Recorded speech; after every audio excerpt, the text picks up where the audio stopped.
What is up, guys? Doing another mini episode as I drive around on thoughts that I had while I was training today. Tends to be the spot that I think the best. So today while I was training, I was just reflecting on how, as an athlete myself and now as a coach, things have rotated through and kind of gone in this cycle. So, being young, I always loved, I think my first word was ball. Like, I always loved sports, football, basketball, soccer, anything that involved chasing a ball around, movement, athleticism, and just had pure fun and joy while doing it. Sprinting, jumping, running, nothing like formal, right? No weight room involvement, just the pure love of going out and moving and playing sport. And then as I got older, got into higher level sports, the weight room's introduced, and then after I was finished with sports, really dove into the weight room. And I think that's where a lot of coaches go, is like, you really get in the weight room and strength becomes everything. You become obsessed with getting stronger, and you start to get this mindset of like, this is the most important thing because that's the thing that you enjoy the most. You are spending the most time there, and that's where you're seeing your results because you aren't really competing in sport anymore, or really getting a lot of feedback on if what you're doing in the weight room is actually carrying over to sport. So it's been interesting to go on that journey of like really, again, loving just movement and playing, to loving the weight room and the gym and getting as strong as possible and competing in Olympic weightlifting and just really trying to push my numbers and get strong, to now, as I've coached athletes for longer and longer, so 14 years now, realizing that, the separator for a lot of athletes is their ability to move and their ability to create force quickly and sprint and run and jump and cut and change directions and react and anticipate, and all these things that, have to be added into the training. It can't just be in the weight room. The weight room has huge gaps when it comes to carrying over to the field. Now, what I will say about the weight room is, yes, to be able to do those things well at a high level and to stay safe doing them, there is a prerequisite level of strength that you want athletes to get to. And a lot of times when they can't perform those movements well, or aren't that great a mover on the field or the court, part of that factor can be that they aren't strong enough, right? So it's understanding how to see that and then say, okay, let's get the athletes stronger, figure out where they need to be stronger and why they're failing in the things they're trying to do on the field. And then from there, realizing when that cup is full, right? So, for example, once you get athletes to a certain strength level, let's say you have an athlete and they're squatting, let's just say a college football player, and they're squatting 450 pounds for reps, but they're tight, they're immobile, they're having constant injuries or overuse injuries.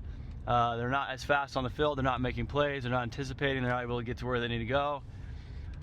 Like, the answer isn't getting their squat from 400 to 500. Like, the marginal gains that you're going to get from that is just not even worth the time and effort and energy of the athlete, right?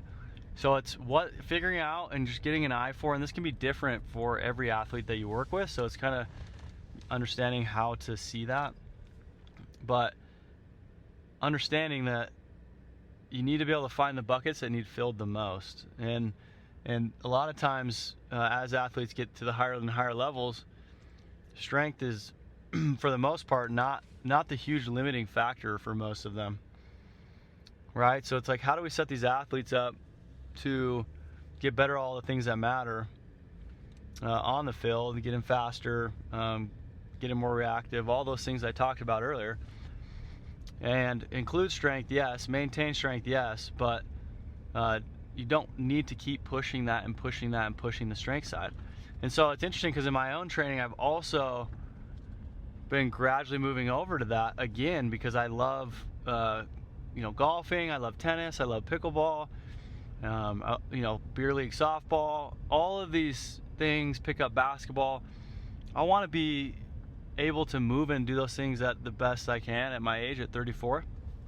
I've been sprinting consistently for years, 2 to 3 times a week, trying to maintain the ability to sprint fast, jump high, and movement.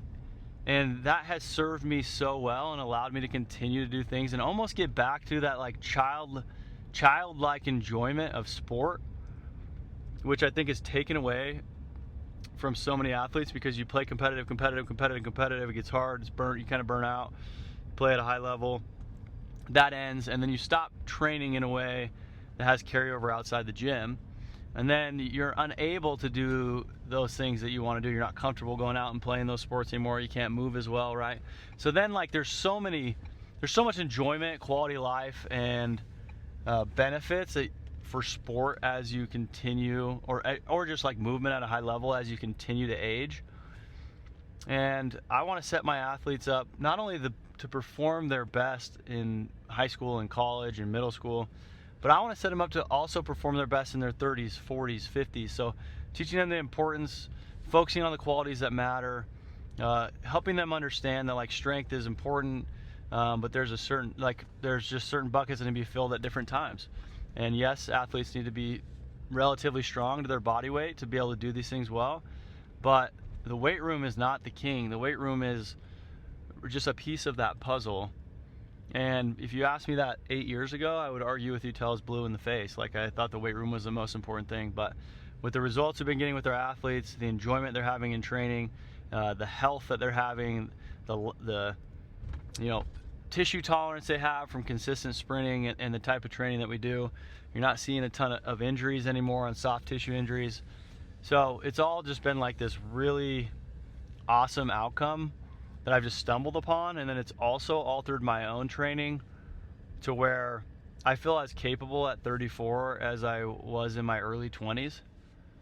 And mentally what that does for you, and again, the enjoyment and getting back to just like having so much fun doing sport or just going out and using my body, has been incredible for all things, including mental health, happiness.